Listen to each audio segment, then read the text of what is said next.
बच्चों good morning. आज मैं आपके कैरियर के ऊपर कुछ बातें करूंगा। बेसिकली आप लोगों का 10th का एग्जामिनेशन कंप्लीट हो चुका है और मोस्टली स्कूल ने 11th के लिए एनरोलमेंट स्टार्ट कर लिया है। क्लासेज भी ऑनलाइन कोरोना की वजह से शुरू कर लिया है। करेक्ट।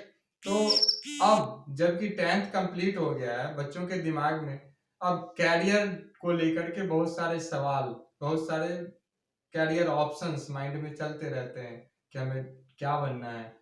और जब इस चीजों का जब माइंड में उनका उनका चलता रहता है तो जो अपना जो सोशल कंसेप्ट है उसके हिसाब से दो चीजें सबसे पहले माइंड में आती है, मेडिकल में जाना है या इंजीनियरिंग में जाना है। करेक्ट। या फिर इसके हिसाब से और इसके ऊपर बहुत सारे क्वेरीज डेवलप होना शुरू हो जाता है। मैं इसके लिए कौन से कोचिंग इंस्टीट्यूट में मैं जाऊं जहाँ की मैं अच्छे से तैयारी कर सकता हूँ। दूसरा कि वो कौन सा एंट्रेंस टेस्ट मुझसे अच्छे से तैयारी करा देगा और मैं फर्स्ट अटेम्प्ट में पास कर जाऊं। मैं कितने कौन से कॉलेज में मेरा दाखिला होगा और मैं किस तरह से उसमें अपना कैरियर बिल्ड कर पाऊंगा वगैरह वगैरह। इस तरह के ढेर सारे सवाल आपके माइंड में चलते रहते हैं। ठीक। अब इन सवालों का जवाब बच्चे आप कैसे देते हो, ये एक ट्रेडिशनल थॉट है। हमने भी ऐसे ही ऑप्ट किया और most of the students in our society do like this कि हमारे समाज में जो किसी और ने जिस पाथ को अडॉप्ट किया, हम ट्रेडिशनली उसी पाथ को फॉलो कर रहे होते हैं। कि हमारे लेट्स से कजिन ब्रदर हैं, उन्होंने ऐसा उनका इंटरेस्ट था जी इंजीनियरिंग में, तो आज वो आईआईटीएन है। सिमिलरली कोई मेरा किथ एंड किन जो कि मेडिकल में उनका इंटरेस्ट था, तो आज वो अच्छे एमबीबीएस डॉक्टर हैं। तो मैं भी वो कोर्स ऑप्ट कर लेता हूँ जिसमें मेरा इंटरेस्ट है। अब प्रॉब्लम यही क्रिएट हो गई जहां आपने इंटरेस्ट वर्ड डाल दिया कि कैरियर काउंसलिंग, कैरियर सिलेक्शन में जिसमें आपका इंटरेस्ट है उस फील्ड को ऑप्ट करना सटीक नहीं बैठता है। वो मैं अपने इसलिए बोल रहा हूं क्योंकि फैक्ट हमारे साथ है, डेटा हमारे साथ है। क्योंकि आप देखते हो लाखों लाख बच्चे मेडिकल से एंट्रेंस टेस्ट में बैठते हैं, आईआईटी के टेस्ट में बैठते हैं। कितने बच्चे आईआईटी में एडमिशन ले पाते हैं या कितने बच्चे देश के रिनाउंड मेडिकल कॉलेज में एडमिशन ले पाते हैं। मैं यहाँ डोनेशन वाले कॉलेज की बात नहीं करूंगा और शहर शहर गांव गांव गली मोहल्ले में खुले हुए इंजीनियरिंग कॉलेज की भी बात नहीं करूंगा, क्योंकि वो कॉलेज नहीं, वो दुकान है जिसकी यहाँ पैसे दो और एक कागज का टुकड़ा जिसपे बीटेक बी लिखा होता है वो प्रोवाइड करते हैं। मैं बात करूंगा आईआईटी लेवल के कॉलेज की, मैं बात करूंगा एम्स की, मैं बात करूंगा एफएमसी पुणे जैसे अच्छे मेडिकल कॉलेज की। तो बच्चे मैं फिर ये कहूंगा कि हाँ, आपके किथ एंड किन में कोई थे जिनका इंटरेस्ट था इसलिए वो अच्छे डॉक्टर बन पाए या अच्छे आईआईटी बन पाए, और इसलिए आपका इंटरेस्ट इस फील्ड में है इसलिए आप ये करोगे और आप कामयाब हो जाओगे। ये बात सही नहीं है। तो सही क्या है? सही है बच्चे दो चीजें, इंटरेस्ट और आपका गट फीलिंग, टैलेंट या टेम्परामेंट। अब आप कहोगे फिर मेरे जो किथ एंड किन थे उनका इंटरेस्ट था उनका क्यों हो गया?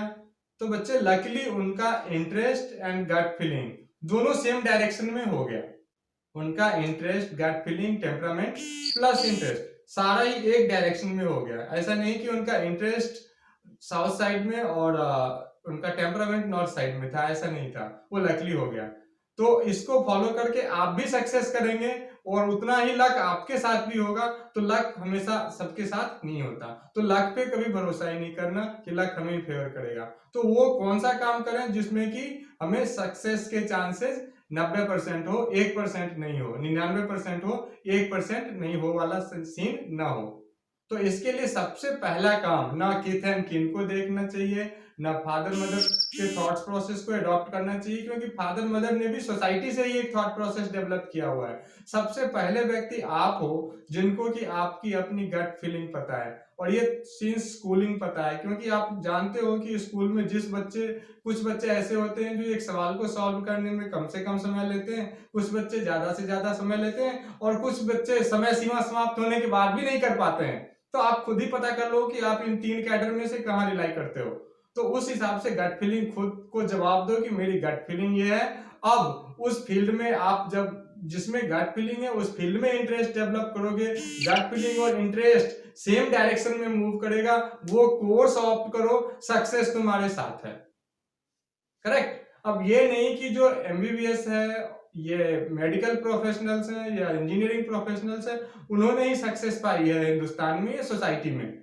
समाज में वो हर प्रोफेशनल सक्सेस पाता है जो ट्रूली मानवता की सेवा करता है और अपने जीने का साधन प्राप्त करता है।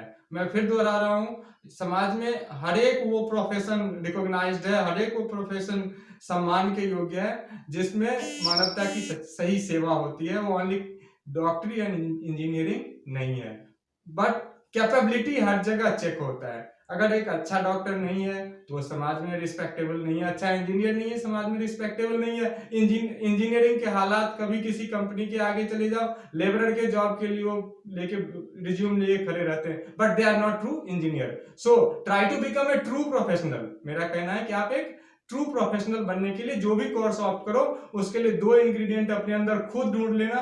पहला, 3 काम करना है। पहला काम, अपने की गट फीलिंग खुद से जवाब दो कि मेरी गट फीलिंग इसमें है, मेरा टैलेंट इसमें है, टेम्परामेंट इसमें है। दूसरा, इंटरेस्ट। और तीसरा काम, गट फीलिंग, टेम्परामेंट और इंटरेस्ट को एक डायरेक्शन में रखना। अलग अलग डायरेक्शन में गया तो सक्सेस नहीं करेंगे। करेक्ट। अब चूंकि जो बच्चे 11वीं में आ गए हैं उनके लिए मैं एक कैरियर ऑप्शन आज डिस्कस कर रहा हूं, और इस सीरीज में मैं लगातार कैरियर ऑप्शंस डिस्कस करता रहूंगा। आप अपना टैलेंट, आप अपना टेम्परामेंट और आप अपना इंटरेस्ट अलाइन करके उस कैरियर को ऑप्ट करना। ना मैं आपको डिसीजन दूंगा, ना आपके फादर मदर, ना ही कोई किड थैंक के डिसीजन देंगे। डिसीजन देगा ये एक्सपेरिमेंट। करेक्ट। तो आज मैं आपको बताऊंगा कि सीए, चार्टर्ड अकाउंटेंसी में जिस बच्चे का टेम्परामेंट एंड इंटरेस्ट अलाइंड हो, उन बच्चों को कैसे स्ट्रेटेजिकली प्रिपेयर करना चाहिए। मैं बात करूंगा कि सीए कब से स्टार्ट करना चाहिए कोर्स प्रिपरेशन। करेक्ट। यूं तो बच्चे 12वीं कंप्लीट करने के बाद फाउंडेशन के लिए तैयारी करते हैं, और सीए बेसिकली आपको मालूम है 3 स्टेप्स में क्लियर होता है। पहला फाउंडेशन, फिर intermediate and then final. Intermediate के बाद आपका 3 साल का आर्टिकलशिप है और उसके बाद फाइनल है। तो ऑलमोस्ट 5 to 5.5 ईयर में सीए कंप्लीट हो जाता है।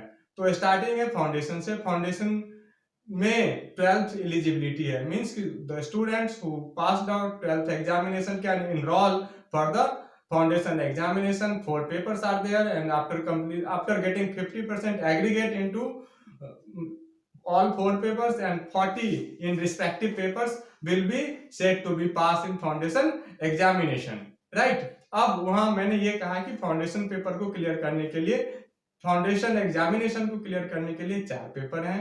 4 पेपर कौन कौन से हैं मैं लगातार बताता रहता हूं अपने सेशंस में। पहला पेपर मैथमेटिक्स एंड स्टैट का है, दूसरा पेपर फाइनेंशियल अकाउंटिंग का है, तीसरा paper business law, corresponding and reporting का है, और चौथा पेपर इकोनॉमिक्स एंड बीसी के बिजनेस कॉमर्शियल नॉलेज का है। अब होता क्या है कि बच्चे 12वीं का एग्जाम देते हैं जिसका रिजल्ट अमूमन अप्रैल या मई में आता है। अब उसके बाद जून से कम 4 महीना उसके लिए ड्यूरेशन आईसीए हाउस ने एसाइटेन किया हुआ है। करेक्ट। तो 4 महीने, लेट से अगर आप नवंबर एग्जामिनेशन के लिए भी प्रिपेयर करते हो तो 4-5 महीने में मैंने अक्सर ये देखा है कि बच्चे प्रिपरेशन उसका सही से नहीं कर पाते हैं रिजल्ट, और इस वजह से उनका रिजल्ट एज पर एक्सपेक्टेशन नहीं आ पाता है। वैसे भी इसका 20 से 25% अमूमन रिजल्ट रहता है फाउंडेशन का, जिसके प्रमुख कारणों में एक कारण यह भी है कि बच्चों को प्रॉपर वक्त नहीं मिल पाना। तो इस प्रॉब्लम को सॉर्ट आउट करने के लिए काफी लोगों ने ये ऑप्ट किया है कि मैं बच्चे को सिंस 11th, जो वो 4 पेपर सीए फाउंडेशन के हैं, उन्हें सिंस 11th, जो 11th के, हाँ एक इंपॉर्टेंट इंफॉर्मेशन, और जो वो 4 पेपर्स हैं, all the 4 papers contain the all syllabus of 11th and 12th। उसमें जो कुछ भी आप उन चारों पेपर में पढ़ोगे, that are those are the combination of 11th and 12th whichever you learned in 11th and 12th commerce. तो क्यों ना एक ऐसा ऑप्शन डेवलप करें जिसमें कि जो 11th के सिलेबस से मैच करते हुए कंटेंट उस फाउंडेशन में है, उसे अभी से पढ़ें तो चीजें जाके आसान हो जाएंगी। क्योंकि अभी से आप उसके लिए तैयार रहोगे, अब अंतर क्या होता है कि आप जो 11th में पढ़ते हो और जो सीए का स्टडी मटेरियल है, भले ही कंटेंट सेम है, भले ही उसके क्रक्स, उसके मीनिंग्स, उसके कंसेप्ट सेम है, बट चेंज कहाँ है? आपके 11th का way of answering and the way of answering in ICA house, दोनों में जमीन आसमान का फर्क है। बच्चे यहाँ इसको नहीं क्लियर कर पाते उस कम समय में, तो इसको क्लियर करने के लिए सिंस 11th, जो 11th के सिलेबस से वहां क्वेश्चन आ रहे हैं उसको यहीं से सीखिए, जो 12th में है उसको 12th से सीखिए।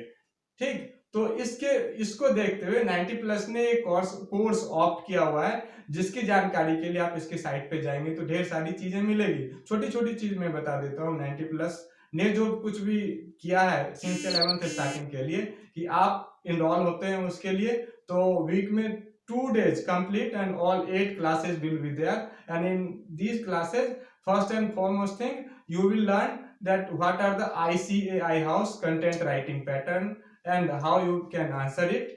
नेक्स्ट क्या है? Mock test. नेक्स्ट क्या है? कंटेंट, जो कि 11th में है, और उसका फिर सीए फाउंडेशन में किस तरह से एक्सप्लेनेशन है, और उसके आधार पे जो मॉक टेस्ट होता है वो सारा ही क्लियर है।